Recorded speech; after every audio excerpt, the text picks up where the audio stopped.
नमस्कार, मैं हूं रवि रंजन। आप देख रहे हैं विमर्श न्यूज। समय हो गया रात 8 बजे का। हर रोज रात को 8 बजे विमर्श न्यूज पर देखिए खबरों का खास बुलेटिन। तो शुरू करते हैं आज का बुलेटिन। सबसे पहले नजर डालते हैं हेडलाइंस पर। उत्तर प्रदेश में कांग्रेस का उन्नति विकास पत्र जारी। 20 लाख सरकारी रोजगार, किसानों का कर्जा होगा माफ तो बिजली बिल होगा हाफ।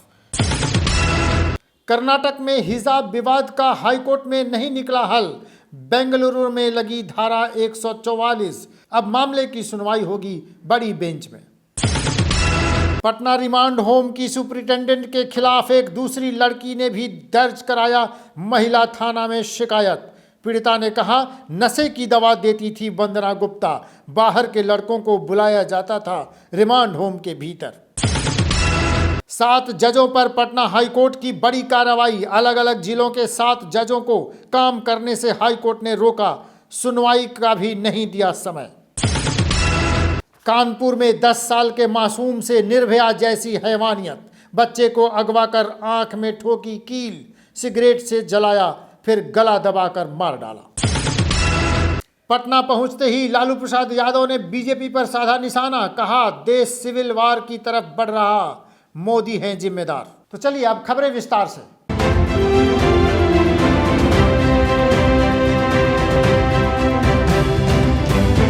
उत्तर प्रदेश के चुनाव के लिए अब कांग्रेस ने अपना घोषणा पत्र जारी कर दिया।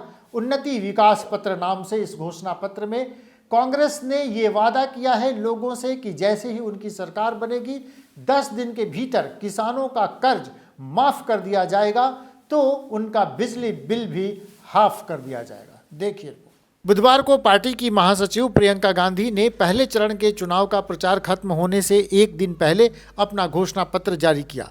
कांग्रेस ने अपने घोषणा पत्र को उन्नति विधान का नाम दिया है। प्रियंका गांधी ने इसके पहले युवा वर्ग के लिए भर्ती विधान घोषणा पत्र, महिलाओं के लिए शक्ति विधान घोषणा पत्र जारी किया था। प्रियंका गांधी वाड्रा का दावा है कि उन्नति विधान जन घोषणा पत्र जारी करने से पहले आम लोगों के सुझावों को इसमें शामिल किया गया है। इन सब घोषणाओं के साथ 10 लाख रुपए तक का मुफ्त इलाज कराने की भी बात कांग्रेस के मैनिफेस्टो में है। देखते हैं ये मैनिफेस्टो कांग्रेस को कितना वोट दिला पाती है। बढ़ते हैं अगली खबर की ओर। कर्नाटक में हिजाब पहनने का मामला अब धीरे धीरे तुल पकड़ने लगा है। हालांकि उधर हाईकोर्ट में इस पूरे मामले की 2 दिन से चल रही सुनवाई भी आज किसी नतीजे पर नहीं पहुंची। हाईकोर्ट ने अब इस पूरे मामले को बड़ी बेंच को सौंप दिया है। कर्नाटक में स्कूल और कॉलेजों के मुस्लिम छात्राओं के हिजाब पहनने पर जारी विवाद का हल आज भी नहीं निकल सका। कर्नाटक हाईकोर्ट में आज लगातार दूसरे दिन इस मामले की सुनवाई हुई, लेकिन कोई फैसला नहीं आया। जस्टिस कृष्णा दीक्षित की अदालत ने इस मामले को बड़ी बेंच के समक्ष भेजने का फैसला लिया है। केस की सुनवाई कर रही बेंच ने कहा कि इस मामले को बड़ी बेंच के समक्ष भेजा जाना चाहिए। हालांकि दोनों पक्षों ने कहा कि इस मामले को भले ही ऊपर भेजा जाए, लेकिन मामले का जल्दी ही हल निकलना चाहिए। इस बीच कर्नाटक में उडुपी, शिमोगा, बेंगलुरु समेत सभी शहरों में शांति बनी रही। चलिए, ये कर्नाटक में हिजाब का मामला, अब उत्तर प्रदेश के चुनाव में इसकी एंट्री हो गई है। ओवैसी से लेकर उधर पाकिस्तान में हलाला तक सब इस पर कुछ न कुछ बयान दे रहे हैं। लेकिन खास बात है कि सोशल मीडिया पर पश्चिमी उत्तर प्रदेश में जो चुनाव होने वाले हैं उसके पहले इसको वायरल कराया गया और इस पर तरह तरह की राजनीति शुरू हुई। तो क्या ये हिजाब का मामला चुनाव के लिए खड़ा किया गया? ये एक बहुत गंभीर सवाल बन के आया है। बढ़ते हैं अगली खबर की ओर। पटना में रिमांड होम की सुपरिटेंडेंट वंदना गुप्ता के खिलाफ एक और लड़की ने आज महिला थाना में अपनी शिकायत दर्ज कराई। हालांकि वो एफआईआर हुआ कि नहीं हुआ अभी तक पता नहीं चल पाया है, लेकिन लड़की ने शिकायत दर्ज कराई है और लिखित शिकायत दर्ज कराई है। लड़की ने ये कहा है कि वो मीडिया के सामने तो नहीं आना चाहती, लेकिन उसने बताया है कि रिमांड होम में लड़कियों के साथ किस तरह से गंदे बर्ताव हो रहे हैं, उनके साथ अत्याचार हो रहा है, उनके साथ मारपीट हो रही है और उनको बाहर पुरुषों के पास सेक्स के लिए भेजा जा रहा है। गायघाट महिला रिमांड होम मामले में अब पीड़िता नंबर 2 सामने आ गई है। मंगलवार की शाम पीड़िता नंबर 2 को लेकर महिला विकास मंच की टीम पटना के महिला थाने पहुंची। पीड़िता ने महिला थाने को लिखित शिकायत सौंपी है। अपनी कंप्लेन में पीड़िता नंबर 2 ने भी सुपरिटेंडेंट वंदना गुप्ता के खिलाफ शिकायत की है। अपनी कंप्लेन में इस दूसरी लड़की ने बताया है कि पटना गायघाट रिमांड होम में वर्ष 2018 से ही गंदा खेल चल रहा है। जब से वंदना गुप्ता वहां आई है, रिमांड होम में अजब गजब खेल चल रहा है। रिमांड होम के भीतर बाहरी लड़कों को बुलाया जाता है और उनके सामने मजबूर लड़कियों को परोसा जाता है। चलिए, इस मामले में महिला विकास मंच ने अब एक लंबी लड़ाई छेड़ दी है। महिला विकास मंच का ये कहना है कि जब तक रिमांड होम में सभी लड़कियों का मेडिकल टेस्ट नहीं हो जाता और राज्य के सभी रिमांड होम में सुरक्षा नहीं मुहैया कराई जाती, तब तक उनका आंदोलन जारी रहेगा। अब देखना होगा सरकार आज तक इस पर क्यों चुप है और ये चुप्पी किन कारणों से है, ये एक सवाल बनकर खड़ा है। बढ़ते हैं अगली खबर की ओर। अगली खबर है कि पटना हाई कोर्ट ने राज्य के अलग अलग जिलों में 7 जजों को काम करने से रोक दिया है। उनको काम से हटा दिया गया है। अब आज से ही ये 7 जज कोर्ट में कोई सुनवाई नहीं कर सकते और न कोई काम कर सकते हैं। ये क्यों हुआ ये फैसला, देखिए। बिहार में पटना हाईकोर्ट की ओर से 7 जजों पर बड़ी कार्रवाई की गई है। अलग अलग जिलों में तैनात 7 न्यायिक पदाधिकारियों को काम करने से रोक दिया गया है। मंगलवार को खगड़िया, मधुबनी, कटिहार, बांका, पटना, रोहतास और मुजफ्फरपुर के जिला एवं सत्र न्यायाधीशों को इसकी सूचना आवश्यक कार्रवाई के लिए दे दी गई है। बता दें कि खगड़िया के फैमिली कोर्ट के प्रिंसिपल जज एस राजकुमार सेकंड, मधुबनी के एडीजे इसरातुल्लाह, कटिहार के डीएलएसए के सचिव विपुल सिन्हा, बांका के एडीजे चंद्रमोहन झा, पटना के एडीजे शत्रुघ्न सिंह, रोहतास के एडीजे परिमल कुमार मोहित और मुजफ्फरपुर पश्चिम के सब जज सह एसीजेएम सतीश चंद्र को तत्काल प्रभाव से सभी न्यायिक तथा प्रशासनिक शक्तियों से वंचित कर दिया गया है।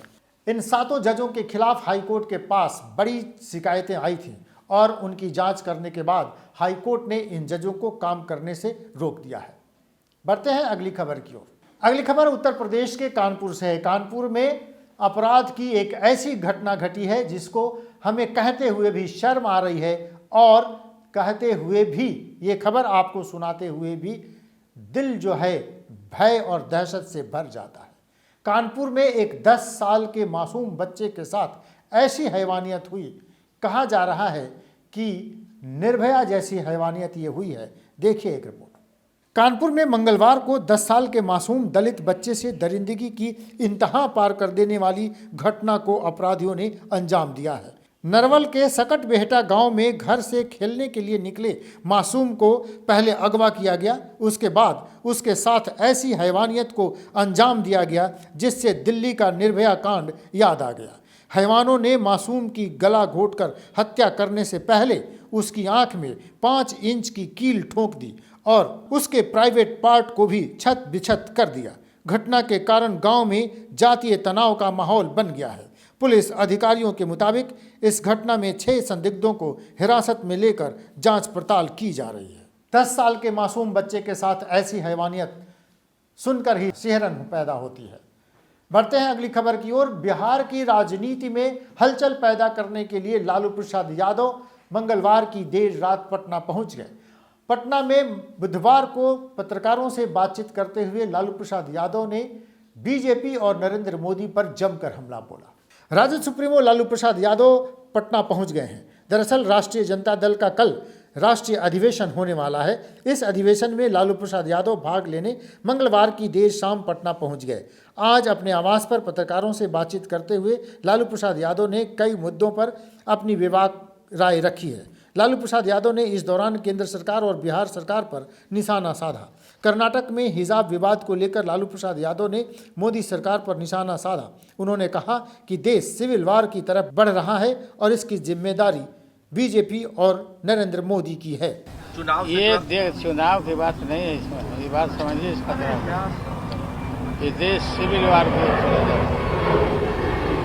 मोदी जी की सरकार में सिविल वार ये संशोधन किया जा रहा है और सिविल वार होगा तो इसकी जिम्मेवारी इनकी होगी सब। चलिए, कल आरजेडी का राष्ट्रीय अधिवेशन होने वाला है। चर्चा बहुत जोरों पर थी कि तेजस्वी यादव को अध्यक्ष बनाया जाएगा, लेकिन इन सब अटकलों को लालू प्रसाद यादव ने और तेजस्वी यादव ने दोनों ने ही विराम लगा दिया है। अब कल राष्ट्रीय अधिवेशन में क्या होता है उस पर सबकी नज़र रहेगी, हमारी नज़र भी रहेगी। हम आप तक हर अपडेट पहुंचाएंगे। ये थी आज की दिन भर की खास खबरें। कल रात को 8 बजे दिन भर की बड़ी खबरों के साथ फिर हम हाजिर हो जाएंगे। देखते रहिए विमर्श न्यूज़। हमारे चैनल को आप जल्दी से सब्सक्राइब कीजिए और उसके बगल में जो बेल आइकन है उसको भी दबाइए ताकि आपको समय समय पर नोटिफिकेशन मिलता रहे। तो देखते रहिए विमर्श न्यूज़। नमस्कार।